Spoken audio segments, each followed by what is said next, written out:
Good morning students. Today is your biology class. Okay, in the previous class we are talking about the modification of roots and modification of shoot.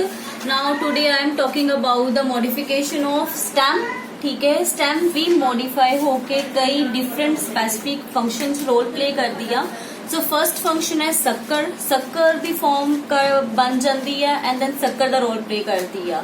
Rhizome stem is formed into rhizome, then tuber, bulb, tendril, thorns and pterodotes. ਹੁਣ ਅਸੀਂ ਦੇਖਦੇ ਹਾਂ ਕਿ ਇਹ ਵਾਲੇ points ਕੀ ਨੇ. ਠੀਕ ਹੈ, ਸੋ ਅਗਰ ਸ਼ੱਕਰ ਦੀ ਗੱਲ ਕਰਦੇ ਆ, so this is your stem, this is your main stem and this is a ਸ਼ੱਕਰ. क्या करती है stems? Sometimes ਇਹ ਜਦੋਂ ਲੇਟ ਸਟ੍ਰੇਟ ਆ ਰਹੀ ਹੈ ਡਾਊਨ ਸੋਇਲ ਦੇ ਵਿੱਚ ਤੇ ਟਰਨ ਕਰ ਜਾਂਦੀ ਆ. ਠੀਕ ਆ, ਸਾਈਡ ਬਾਈ ਟਰਨ ਕਰਕੇ ਦੈਨ ਇਹ ਫੇਰ ਜਿੱਥੇ ਇਹਨੂੰ ਲਾਈਟ ਦੀ ਹੁੰਦਾ ਪਿਆਰ ਕਿ ਮੈਂ ਬਾਹਰ ਜਾ ਸਕਦੀ ਆ ਤਾਂ ਸਟੈਮ ਪਹਿਲਾਂ ਥੱਲਿਓਂ ਮੂਵ ਕਰਕੇ ਦੈਨ ਇਹ ਫਿਰ ਦੁਬਾਰਾ ਬਾਹਰ ਨਿਕਲ ਆਉਂਦੀ ਹੈ. ਠੀਕ ਹੈ, ਐਂਡ ਇਹਦੇ ਨੀਚੇ ਐਡਵਾਂਸ਼ੀਅਸ ਰੂਟਸ ਨਿਕਲ ਆਉਂਦੀਆਂ ਬਿਕੋਜ਼ ਹਰ ਇੱਕ ਸਟੈਮ ਦੇ ਨੀਚੇ ਰੂਟਸ ਤਾਂ ਹੋਣਗੇ. ਸੋ ਇਹ ਆਪਣੀ ਰੂਟਸ ਬਾਅਦ ਵਿੱਚ ਕ੍ਰੀਏਟ ਕਰਦੀ ਹੈ. ਅਗਰ this is a mother root ਆ ਤੇ ਇਹ ਕੀ ਹੈਗੀਆਂ ਵਾ ਸ਼ੱਕਰ ਰੂਟਸ ਮਤਲਬ ਮਦਰ ਰੂਟ ਤੋਂ ਬਣਨ ਵਾਲੀਆਂ ਦੂਸਰੀਆਂ ਰੂਟਸ ਜੋ ਕਿ ਕੰਮ ਕਰਦੀ ਹੈ. ਅਸਲ 'ਚ ਸ਼ੱਕਰ ਰੂਟ ਦਾ ਮਤਲਬ ਹੁੰਦਾ ਜ਼ਿਆਦਾ ਤੋਂ ਜ਼ਿਆਦਾ ਜਗ੍ਹਾ ਘੇਰਨਾ. ਮੋਸਟਲੀ ਪੁਦੀਨਾ ਅਗਰ ਦੇਖਿਆ ਹੋਵੇ ਤਾਂ ਪੁਦੀਨਾ ਇਦਾਂ ਹੀ ਫੈਲਦਾ ਹੈ. ਤੁਸੀਂ ਜਿੰਨੀਆਂ ਵੀ ਸਟੈਮਸ ਨੂੰ ਹੱਥ ਲਾਓਗੇ ਉਹ ਸਾਰੀਆਂ ਹੀ ਰੂਟਸ ਦੇ ਸੋਇਲ ਦੇ ਅੰਦਰ ਬਰੀਡ ਹੁੰਦੀਆਂ ਨੇ ਬੜੀ ਸਟਰੋਂਗਲੀ.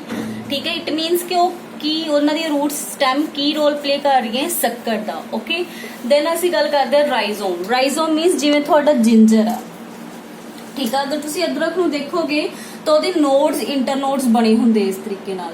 ਅਗਰ ਉਹ ਕਾਦੀ ਫਾਰਮ ਹੈਗੀ ਹੈ ਸਟੈਮ, ਅਸਲ 'ਚ ਸਟੈਮ ਬਦਲ ਜਾਂਦੀ ਹੈ ਰਾਈਜ਼ੋਮ ਦੇ ਵਿੱਚ ਜਿੰਜਰ ਨੂੰ ਜਿਹਨਾਂ ਆਪਾਂ ਯੂਜ਼ ਕਰਦੇ ਆ.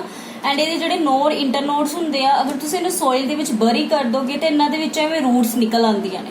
ਠੀਕ ਆ, ਜਿਨ੍ਹਾਂ ਨੂੰ ਆਪਾਂ ਸਮਟਾਈਮਸ ਕਹਿੰਦੇ ਆ ਕਿ ਵਾਲਾਂ ਵਾਲਾ ਅਦਰਕ ਹੈਗਾ. ਅਸਲ 'ਚ ਇਦਾਂ ਨਹੀਂ ਹੁੰਦਾ, ਉਹਨਾਂ ਦੇ ਵਿੱਚ ਰੂਟਸ ਹੁੰਦੀਆਂ ਨੇ. ਅਗਰ ਤੁਸੀਂ ਬਰੀਡ ਕਰ ਦੋਗੇ ਉਹ ਰੂਟਸ ਬਾਹਰ ਨਿਕਲ ਆਉਂਦੀਆਂ ਨੇ ਐਂਡ ਦੈਨ ਇੱਕ ਨਿਊ ਪਲਾਂਟ ਗਰੋ ਕਰਨਾ ਸ਼ੁਰੂ ਕਰ ਦਿੰਦਾ ਹੈ. ਦੈਨ ਟਿਊਬਰ ਦੀ ਗੱਲ ਕਰਾਂਗੇ ਤਾਂ ਆਪਾਂ ਪੋਟੈਟੋ ਦੀ ਗੱਲ ਕਰਦੇ ਹਾਂ ਜੋ ਅਸੀਂ ਘਰਾਂ ਦੇ ਵਿੱਚ ਯੂਜ਼ ਕਰਦੇ ਹਾਂ ਪੋਟੈਟੋਸ. ਤੁਹਾਨੂੰ ਵੀ ਪਤਾ ਵਾ ਕਿ ਟਿਊਬਰ ਮਤਲਬ ਕਿ ਸਟੈਮ ਨੀਚੇ ਗਰੋ ਕਰਦੀ ਹੈ. ਹੌਲੀ ਹੌਲੀ ਗਰੋ ਕਰਦੇ ਕਰਦੇ ਸਟੈਮ ਸਵੋਲਨ ਹੋ ਜਾਂਦੀ ਆ. ਠੀਕ ਆ, ਜਿਹਦੇ ਵਿੱਚ ਕਾਫੀ ਜ਼ਿਆਦਾ ਸਟਾਰਚ ਫਿਲ ਹੁੰਦੀ ਆ. ਸਾਨੂੰ ਵੀ ਪਤਾ ਹੈ ਕਿ ਪੋਟੈਟੋ ਠੀਕ ਆ ਮੋਰ ਸਟਾਰਚ ਕੰਟੇਨ ਕਰਦਾ ਹੈ. ਸੋ ਅਗਰ ਤੁਸੀਂ ਇਸੇ ਪੋਟੈਟੋ ਨੂੰ ਨਿਕਾਲ ਕੇ ਅਲੱਗ ਤੋਂ ਤੁਸੀਂ ਬਰੀਡ ਕਰ ਦੋਗੇ ਸੋਇਲ ਦੇ ਵਿੱਚ ਤਾਂ ਇਹਨੂੰ ਪ੍ਰੋਪਰ ਨਿਊਟ੍ਰੀਸ਼ਨ ਦੋਗੇ ਤਾਂ ਇਹਦੇ ਵਿੱਚ ਆਈਜ਼ ਹੁੰਦੀਆਂ ਨੇ. ਠੀਕ ਆ, ਤੁਸੀਂ ਦੇਖਦੇ ਹੋਗੇ ਆਈਜ਼ ਹੁੰਦੀਆਂ ਨੇ. ਜਦੋਂ ਤੁਸੀਂ ਇਹਨੂੰ ਸੋਇਲ ਦੇ ਵਿੱਚ ਬਰੀ ਕਰਦੇ ਹੋ ਤਾਂ ਇਹਦੇ ਵਿੱਚੋਂ ਪਲਾਂਟ ਨਿਕਲ ਆਉਂਦਾ ਹੈ. ਠੀਕ ਆ, ਇੱਕ ਨਿਊ ਸਟੈਮ ਦੀ ਓਰੀਜਨ ਹੋ ਜਾਂਦੀ ਹੈ. ਠੀਕ ਹੈ, ਸੋ ਦੈਨ ਬਲਬ ਤੁਸੀਂ ਵੇਖਦੇ ਹੋਵੋਗੇ ਅਨੀਅਨ ਦੇ ਵਿੱਚ. ਅਗਰ ਅਨੀਅਨ ਦਾ ਤੁਸੀਂ ਵਰਟੀਕਲ ਸੈਕਸ਼ਨ ਕੱਟੋ, ਅਗਰ ਅਨੀਅਨ ਨੂੰ ਲਾਈਕ ਤੁਸੀਂ ਸਿੱਧਾ ਸੈਕਸ਼ਨ ਕੱਟਦੇ ਹੋ ਤਾਂ ਉਹਦੇ ਵਿੱਚ ਆ ਜੋ ਵਿੱਚ ਸੈਂਟਰ ਦੀਆਂ ਆਹ ਲਾਈਨਸ ਤੁਹਾਨੂੰ ਦਿਖਦੀਆਂ ਨੇ. ਠੀਕ ਆ, ਇਹ ਲਾਈਨਸ ਹੈਗੀਆਂ ਨੇ ਬਲਬ. ਅਸਲ 'ਚ ਸਟੈਮ ਦੀ ਹੀ ਫਾਰਮ ਆ, ਇਹ ਸਟੈਮ ਹੀ ਆ ਤੇ ਜਿਹੜਾ ਉਹਦਾ ਅੱਪਰ ਪਾਰਟ ਹੁੰਦਾ ਹੈ ਅਨੀਅਨ ਦਾ ਉਹ ਰੂਟਸ ਹੁੰਦੀਆਂ ਨੇ. ਅਗਰ ਤੁਸੀਂ ਇਸੇ ਅਨੀਅਨ ਨੂੰ ਉਲਟਾ ਕਰਕੇ ਜੋ ਉਹਦਾ ਅੱਪਰ ਇੱਕ ਇਸ ਤਰ੍ਹਾਂ ਕਰਕੇ ਪਾਰਟ ਹੁੰਦਾ ਹੈ ਅਗਰ ਤੁਸੀਂ ਇਹਨੂੰ ਸੋਇਲ ਦੇ ਵਿੱਚ ਲਗਾ ਦੋਗੇ ਪਾਣੀ ਪ੍ਰੋਵਾਈਡ ਕਰੋਗੇ ਤੇ ਇਹ ਰੂਟਸ ਵੱਡੀਆਂ ਹੋ ਜਾਂਦੀਆਂ ਐਂਡ ਫਰਦਰ ਅਸੀਂ ਇਹਦੇ ਤੋਂ ਨਿਊ ਪਲਾਂਟ ਉਗਾ ਸਕਦੇ ਹਾਂ. ਦੈਨ ਟੈਂਡਰਿਲ. ਅਸਲ 'ਚ ਟੈਂਡਰਿਲ ਕੀ ਹੁੰਦੇ ਆ ਜਦੋਂ ਸਾਡੀ ਸਟੈਮ ਵੀਕ ਹੋਵੇ. ਠੀਕ ਆ, ਉਹ ਸਪੋਰਟ ਨਹੀਂ ਕਰ ਸਕਦੀ, ਉਹ ਸਿੱਧੀ ਖੜੀ ਨਹੀਂ ਹੋ ਸਕਦੀ ਤਾਂ ਕੀ ਕਰਦੀ ਸਟੈਮ ਇੱਕ ਐਕਸਟਰਾ ਫੰਕਸ਼ਨ ਰੋਲ ਪਲੇ ਕਰਦੀ ਹੈ. ਸਟੈਮ ਟੈਂਡਰਿਲ ਬਣ ਜਾਂਦੀ ਆ.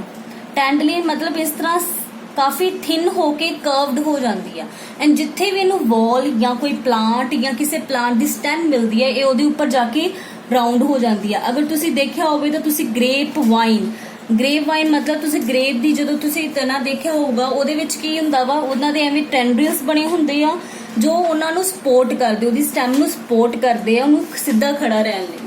ਦੈਨ ਆ ਗਈ ਥੋਰਨਸ ਮਤਲਬ ਕੰਡੇ. ਅਸਲ 'ਚ ਜਿਹੜੇ ਥੋਰਨਸ ਆ ਉਹ ਪ੍ਰੋਟੈਕਸ਼ਨ ਇੱਕ ਦਿੰਦੇ ਨੇ. ਠੀਕ ਆ, ਇੱਕ ਤਾਂ ਸਟੈਮ ਨੂੰ ਪ੍ਰੋਟੈਕਸ਼ਨ ਦਿੰਦੇ ਨੇ, ਦੂਸਰਾ ਐਕਸਟਰਾ ਵਾਟਰ ਜਿਹੜਾ ਪਲਾਂਟ 'ਚ ਲੂਜ਼ ਹੁੰਦਾ ਵਾ ਉਹਨੂੰ ਰਿਡਿਊਸ ਕਰਦੇ ਨੇ. ਅਗਰ ਕੋਈ ਪਲਾਂਟ ਚਾਹੁੰਦਾ ਵਾ ਕਿ ਮੇਰੇ 'ਚੋਂ ਪਾਣੀ ਘੱਟ ਤੋਂ ਘੱਟ ਰਿਡਿਊਸ ਹੋਵੇ, ਦੂਸਰੀ ਗੱਲ ਉਹਨੂੰ ਪ੍ਰੋਟੈਕਸ਼ਨ ਚਾਹੀਦੀ ਹੈ ਦੂਸਰੇ ਪਲਾਂਟਸ ਦੀ ਦੂਸਰੇ ਐਨੀਮਲਸ ਤੋਂ. ਠੀਕ ਹੈ, ਤਾਂ ਉਹ ਆਪਣੀ ਸਟੈਮ ਦੇਖੋ ਇਹ ਸਟੈਮ ਦੇ ਵਿੱਚੋਂ ਹੀ ਮੋਡੀਫਾਈ ਹੋਇਆ ਹੈ.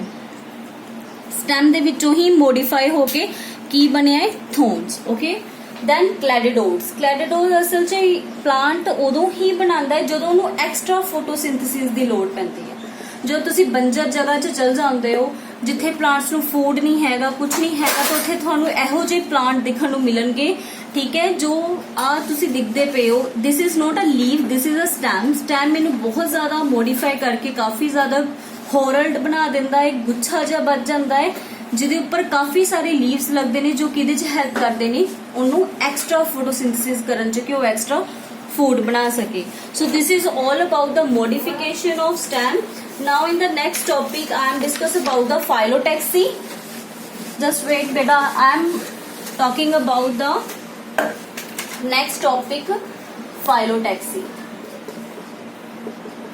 फाइलोटैक्सी या फिर कह सकते हो कि प्लांट के उपर लीव की अरेंजमेंट नू असी उहदे प्रोसैस नू की कहने आ फाइलोटैक्सिस ठीक है arrangement of leaves on the stem ठीक है इज कॉल्ड एज फाइलोटैक्सिस ठीक है सो फाइलोटैक्सिस फॉर द 3 टाइप्स दी हैगी आ ठीक है one is alternate other is opposite third is horrid ठीक है अल्टरनेट दे विच आपां गल करदे हां कि अगर आ मेरी स्टेम है ठीक है तो अल्टरनेट मतलब अगर ए नोड्स ने ठीक है जो ब्लैक डॉट्स थानू दिखते पे आ दैट इज नोड्स ओके और इन्हां 2 नोड्स दे विच जो स्पेस है दैट इज इंटरनोड नोड्स दे ऊपर मान लो कि एक नोड के ऊपर एक लीफ बेयर होया देन सैकेंड नोड के ऊपर सैकेंड बेयर होएगा then third leaf then fourth then fifth then sixth ये अरेंजमेंट आ हर प्लांट की लीफ की अरेंजमेंट डिफरेंट आ एंड इन्हां दी स्टडी फाइलोटैक्सी हुंदी आ 3 टाइप्स ने अल्टरनेट ऑपोजिट एंड होरल्ड अल्टरनेट दे विच की आ लीव्स अल्टरनेटिवली बेयर हो रहे ग्रो कर रहे हैं अगर एक नोड ते एक लीफ आ तो ਉਹਦੀ दूसरी साइड ते दूसरे नोड ते दूसरा लीफ होएगा ये सानू स्पाइरल अरेंजमेंट देता है अगर तुसी स्टेम नु फड़ोगे तो थानू देखोगे टर्न्स दिखणगे लीव्स दे ओके ऑपोजिट अगर ऑपोजिट की गल करिए तो ऑपोजिट का सिंपल मीन हैगा वा कि अगर this is a main stem अगर एक लीफ इत्थे आ ते सिमिलर नोड ते दूसरा लीफ दूसरी साइड ते इत्थे मिलेगा अगर आ सैकेंड नोड आ one leaf this side and one leaf on this side मतलब ऑपोजिट ठीक है एक दूजे दे लीफ की होंगे ऑपोजिट होंगे so this is a opposite phyllotaxy then whorled की गल करते हैं समटाइम्स तुम देखोगे कि इको ही आ जिवें नोड्स ने समटाइम्स तुहानूं ये नोड्स नहीं दिखदियां बट ये नोड्स प्रेजेंट ने नोड्स तो ही लीव्स निकलते हैं एंड इत्थे एक लीफ नहीं काफ़ी ज़्यादा होरल्ड एक नहीं दो तो ज्यादा लीव्स गुच्छे च मिलते हैं इस करके असी वर्ड किया जाता है इन्हों होरल्ड ओके ठीक है सो this is arrangement of phyllotaxy अगर आप गल करिए अल्टरनेट स्पाइरल दे विच तो तुसी इहदे च गल करोगे जिवें मैं नोट्स दे विच भी लिखा होया वा word distichous tristichous and pentastichous असल च एदा मतलब हैगा फाइलोटैक्सी दी अरेंजमेंट आ अरेंजमेंट कहने दा मतलब डायथिकस मतलब 1/2 ट्राइथिकस मतलब 1/3 पेंथिकस मतलब 1/5 के एक स्टेम ते 2 लीव्स एक स्टेम ते 3 लीव्स एक स्टेम ते 5 लीव्स एंड सो ऑन तुसी जिन्ने मर्जी पिछला वर्ड सेम रहेगा प्रीफिक्स तुसी चेंज करोगे पेंटा की जगह हैक्सा आ जाऊगा ठीक है हैप्टा आ जाऊगा सो इस तरीके दे नाल तुहाडी की आ ये फाइलोटैक्सी दी अरेंजमेंट हुंदी है कि एक लीफ ते किन्नी एक स्टेम ते किन्नियां लीव्स आ रही ने सो this is about the phyllotaxy